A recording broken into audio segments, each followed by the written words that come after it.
Hello everybody, welcome back to some more Pokemon Violet, and we are going back doing some more classes today. We only have two more left, and today we are going through art class, which Mr. Hassel. Oh, Hassel's art. Oh wait, that makes sense. We have art and then we have home ec. Okay. So what's art gonna, especially if Mr. Hassel is the professor? Oh, what the heck? Greetings, I am Hassel. I will be teaching this art class. It is a pleasure to meet you all. Now let me be candid for one moment.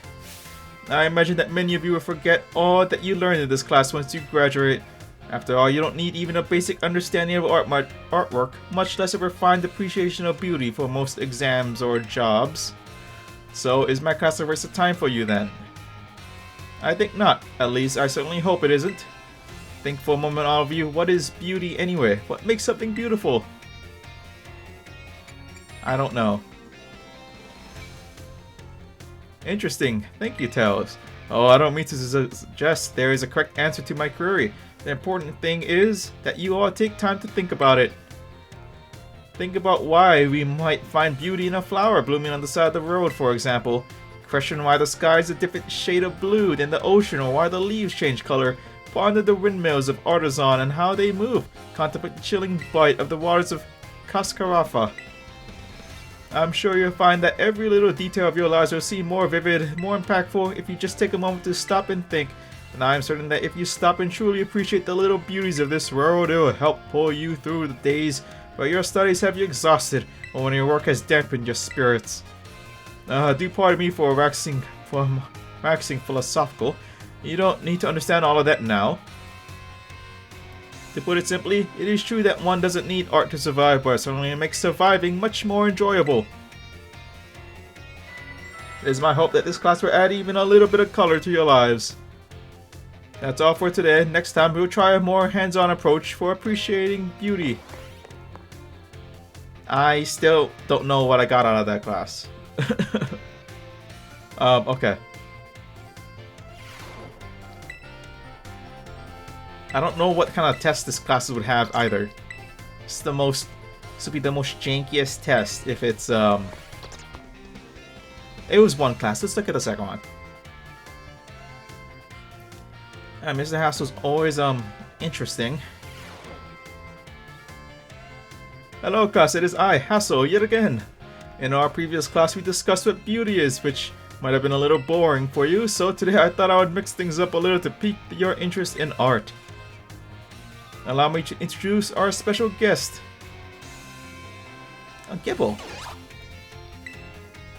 This is Professor Gibble, the assistant lecturer for today. Now then, Professor Gibble, if you would be so kind as to terastallize for us.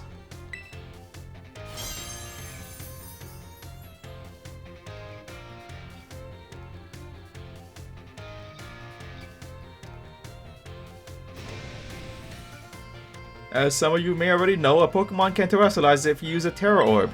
Normally, Professor Gibble would be of the Dragon type, but by terastallizing it succeeded in changing its type. So class, what type do these lovely glistening flowers above Professor Gibble's head represent? It's the grass type. Excellent, Tails, full marks for you. These beautiful flowers blooming above Professor Gibble's head show that it has now become a grass type. The shape of the Terra Drool above a Pokemon's head depends on the Pokemon's Terra type. To summarize, if an opponent's Pokemon terastallizes during battle, observe a Pokemon's Terra Drool closely to see which type it has become, and choose effective moves accordingly. It is my sincere hope that today's lecture will help you all achieve beautiful victories. The Terastal phenomenon is indeed a fascinating and deep subject to discuss. That is it for today, class. Thank you, Professor Gibble, for your help. Weird seeing a terastallized Pokemon not in a dark area because it darkens the entire fight whenever they do that. Weird. Alright, third class. So I got some terastallizing going on in this one. Cool. I was wondering how they're going to stretch this out for 6 classes. Maybe get something a bit more. Maybe I can get an idea of what we're actually doing now. Hello class, it is I, Hassel, yet again. I've been told that my previous lectures about the Terrastra phenomenon was very well received. Thank you all for your kind words. In fact, Miss Dendra specifically requested that I impart even more battle knowledge to my students. So I've decided that today we will take another look at how a Pokemon can terrestrialize. Okay. And of course, here is Professor Gibble to help us. Now then, Professor Gibble, if you would be so kind as to terrestrialize for us.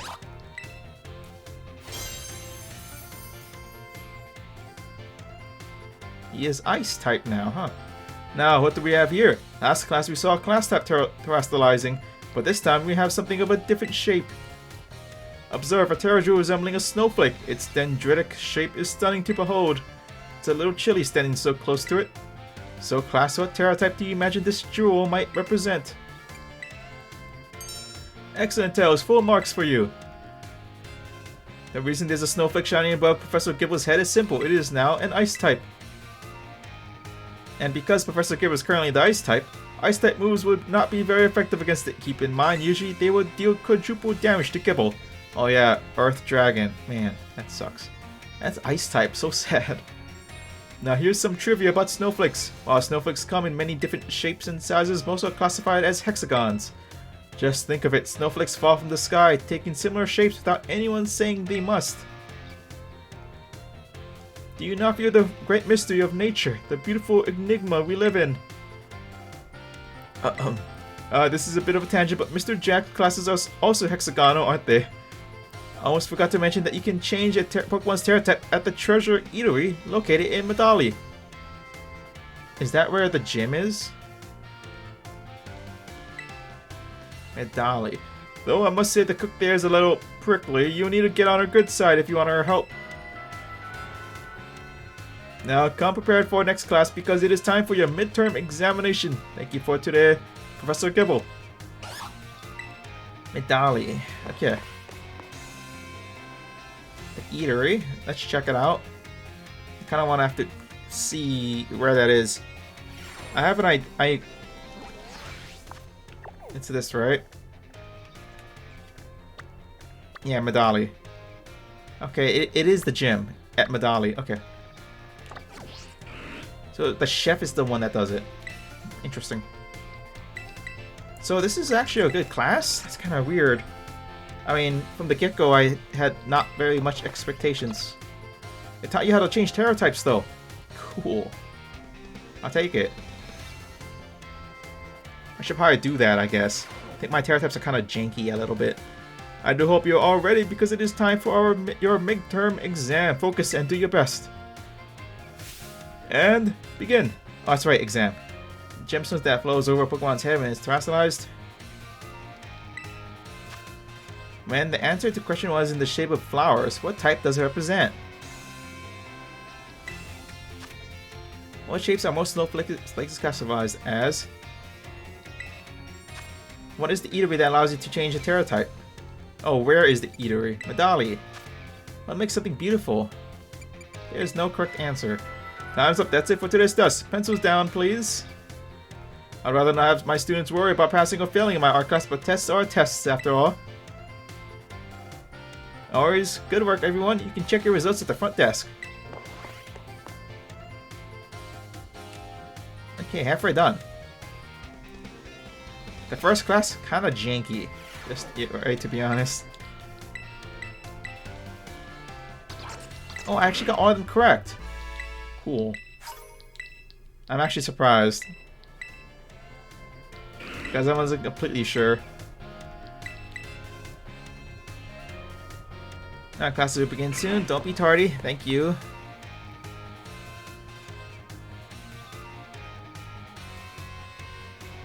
Are we talking about Terrajewels again? Guess not.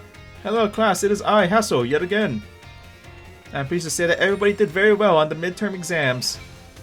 As a reward for all of your hard work, we have a special guest visiting us today. Now then, Brassy, please come in. Greetings. Oh, it's you. The grass gym leader, right? Oh, that's right, he's an art person too, yeah. I am Brassius. I am an artist and I focus exclusively on grass-type Pokemon for my work. Brassius here mainly creates three-dimensional pieces such as statues and the like. One of his major works is the installation titled Surrendering Sunflora found in Artisan. Many of you who have challenged the Artisan Gym are no doubt familiar with these sculptures. Yes, I do recognize some faces among your students. I hope you all understand how fortunate you are to be able to attend Hass's classes. Oh, Hass is the man who saved me when I had lost all hope and given up on myself. But he never gave up on me. I do not exaggerate when I say that he is my mentor in life. It is precisely thanks to Hass that I was able to establish my current art style. Oh dear Brassy. I have nothing against reminiscing about old times, but today I hope you'll guide this class in a way only you can. Of course. Let's see, why don't we discuss what Hass mentioned, surrendering Sunflora. Can anyone here tell what my mood was when I created its detached expression?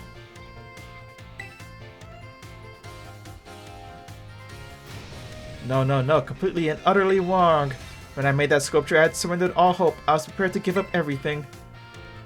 I had resolved to give up my life as an artist if that piece did not receive proper recognition. Hence the name Surrendering Sunflora. That's exactly it, Hass. When I started out as an artist, I experienced many hardships. I even became deathly ill and fell into a slump that drove me to desperation. I began worrying only about what would sell. I was concerned only with fame and fortune. But all of my pieces during this time had no depth. They were all shallow trash. It was when I had met Hass. He helped me realize how petty I was being. I'll spare you the details.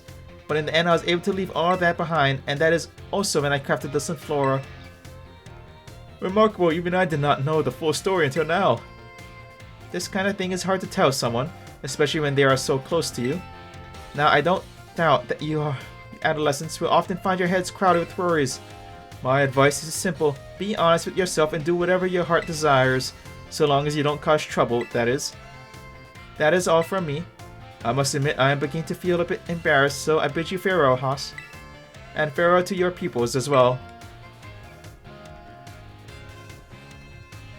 Oh, Brassy, I can't believe it. Such a wonderful class. Thank you so much. He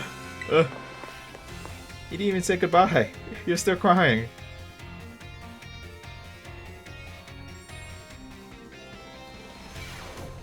Okay, just two more.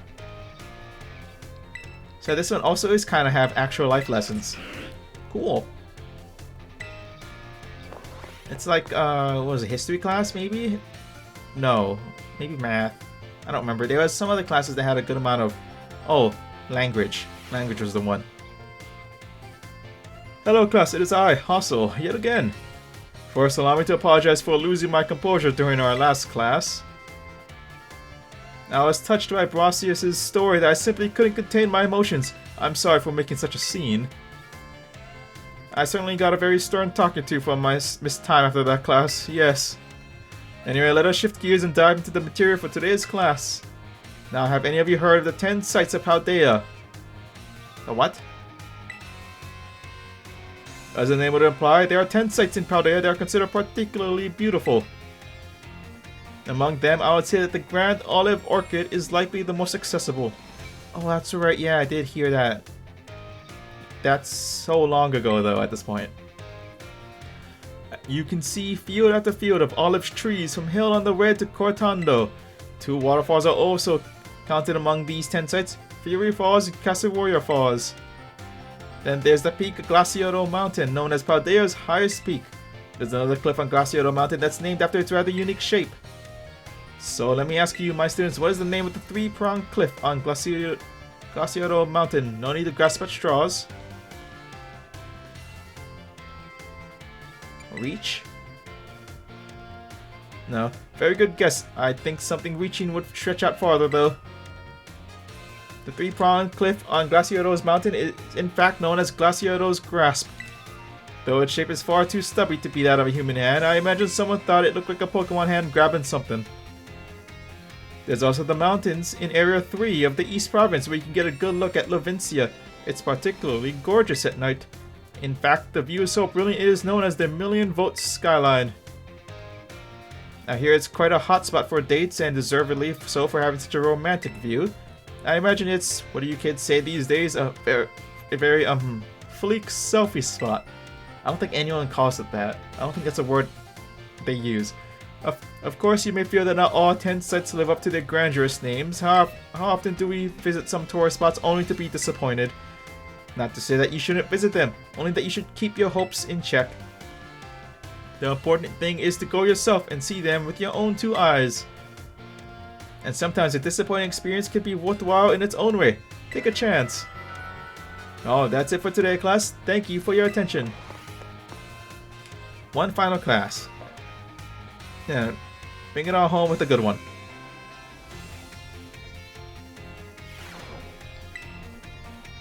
Alright, class number 6, here we go, before the finals. Oh, and it's daytime now. I know it's side up.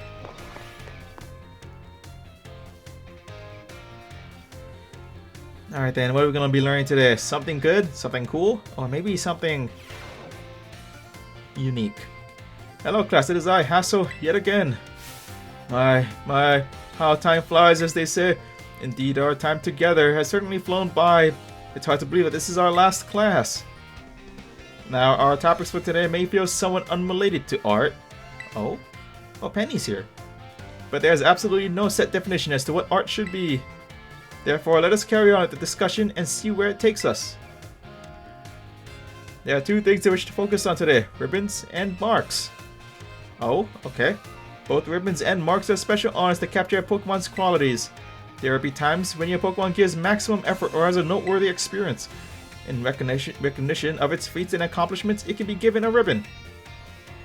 To give an example, if you manage to become incredibly close to a Pokemon, it may be granted the Best Friends ribbon. Incidentally, there is a person in Cascarapha who can give you a Pokemon a Best Friends ribbon. Marks, on the other hand, are mostly found on wild Pokemon when you meet them for the first time. They can symbolize the character of a Pokemon, such as with the Rowdy mark or the Vigor mark. It's completely up to luck whether you'll run into a Pokemon with these marks. So if you're able to catch a Pokemon with a mark, rejoice at your outstanding fortune. Does anyone know what special thing you can do with Pokemon that have ribbons or marks? Well, yes, indeed you can show them off, but surely that's not the extent of your interest, is it? The correct answer is that Pokemon with ribbons or marks can be given titles. What's more, they can be sent into battling displaying a title of your choosing. For example, you could send out a Gible with the Best Friends ribbon by declaring, "Go Gible, the great friend." And while I know I just said that marks are generally found already on Pokemon when you meet them for the first time, it seems that more recently, Pokemon can be awarded certain marks based on their efforts. There are marks such as the Gourmand mark, the Item Finder mark, the Partner mark, and so on. Perhaps it might be fun to try to work out how to get each mark using its name as a clue. Well, that just about wraps up our last class. Next is the final exam. Please review our material closely so that you can pass on your first try. There's a lot of marks. It's like marks and ribbons. That's interesting. I heard about it very briefly because it's not something that's ever related to like gameplay and stuff. So I only know about it a tiny bit. I didn't even know that you could get a Best Friends ribbon. I mean, every game tends to have that, but I don't know where it was in this game. I never bothered looking for it. Cascarapha, the water place? Alright. Okay. I do hope you're all ready because it is time for your final exam. Focus and do your best. And begin! There's a restaurant where you can change your Pokemon's Terra type. A treasure eatery. What was the name of Brassius' signature art installation that we discussed in class? Surrendering Sunflora. How many waterfalls are counted among the 10 sites of Paldea? 2. Where can you find the Million Vote Skyline? Levincia. The marks a Pokemon has are present when you first meet and none can be added later. False, because you can add some, right? Time's up. That's it for today's test. Pencils down, please. Thank you all so much for learning about art with me. The time we shared has left a mark that I will treasure, I promise you. And it is my sincere wish that all of you go on to even greater, more prosperous futures. And that's that. Good work, everyone. You can receive your results from the front desk. Alright, I'm pretty confident in this one. I hope. After this, we just gotta talk to the teachers one more time. What do I get? A 5 out of 5. Yeah, good job, me. Okay. Now let's talk to all of the professors. We'll talk to the history teacher first. Hello? I do hope you'll take on the hunt for the treasures of Ruin if you are so inclined. Oh. So I have to talk to her after I get them all, huh? Because she's still here. And we have these 3 teachers. She's actually related to legendary Pokemon. It's very interesting. I mean, that's going to be not next time, but the one after that. Home Ec is our next class, though. And I will be talking to them quite a lot, all these professors afterwards. Oh, my dear Tails. Thanks to your advice from before, Pawmi is, well, just see for yourself.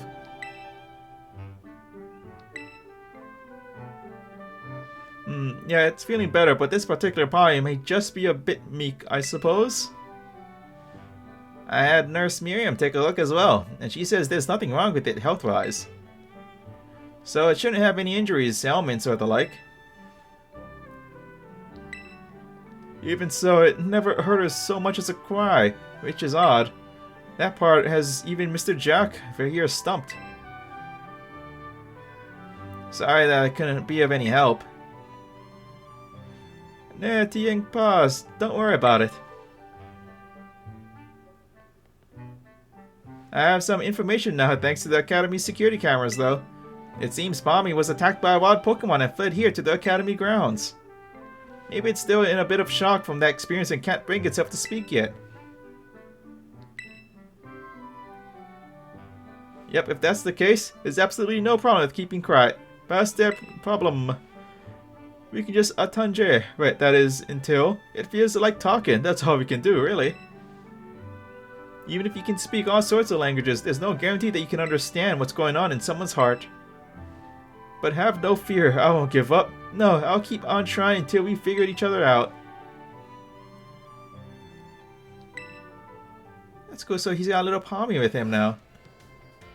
Cool. We can still talk to him even some more. We'll just talk to everyone one time. Even though I do kind of want to talk to them a little bit more, but... Hello, Mr. Hustle. Why, if it isn't Tails? I have a question for you. Do you find my class difficult? A little bit, yeah. Perhaps I need to improve how I convey the material. So, Tails, you chose to take on the gyms as part of your treasure hunt. That must mean you like Pokemon battles, is that correct? I do. One naturally becomes good at doing what they enjoy. That must be why you are so strong. Now, do forgive me for springing such an odd question upon you so suddenly. I often find myself pondering the natures of strength these days. Anyway, thank you again for your input, Tails. So I guess the first time I talk to them, it's not that personal. That's fine. Get the home ec room. Wait, Miss Dendra? Is that how you pronounce it? Oh, maybe she learned how to make food. Also, I didn't realize this is the home ec room. Oh, they have sandwiches in here. Oh, there she is. Us. Yeah, Dendra. New kid. Fancy meeting you here in the home economics classroom. What a coincidence, eh? So, well, you see... Miss Dendra... Miss Dendra... Oh, it's the teacher. Okay. Miss Dendra tells me she is here for intensive training in sandwich making. Oh, well, no use hiding it now. Oh dear, I'm terribly sorry. Were you keeping this a secret? Oh, I mean, not really, but it just doesn't look very cool to openly admit I am here for intensive training, you know? Understood. I will be more careful in the future.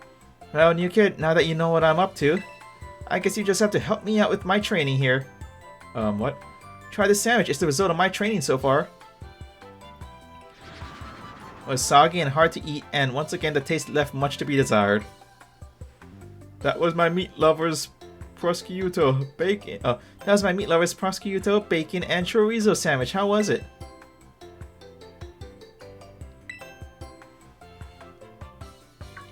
What, you mean there was a problem with my choice of filling?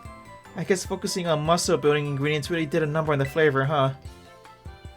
Miss Dendra, I believe a simple addition of butter would have done wonders for your sandwich. Butter helps to protect the bread from getting soggy due to the moisture of the ingredients. It can also work to enhance the sandwich's flavor. Butter, that makes sense. Thank you for teaching me that tip, Mr. Sagiaro. But why didn't you tell me that while I was making the sandwich? Well, you see, when I saw you, I had not realized you had begun your, food prep. I thought you were simply trying to destroy my classroom. Well, anyway. New kid, thanks to you and Mr. Sagiaro here, I may finally be getting the hang of this. Thanks for your advice. Please don't, I don't want to have to eat awful sandwiches. Please get better. I want to survive. I don't want to die from sandwich. Okay, that's not a good way to. It's not a good way to end it all on. From a sandwich. Man. Okay, well, next time we have home ec class, which we just came from, and we just saw the teacher too for the first time, I think. But that's gonna do it for this video. Until next time, I'll see you all later. Bye.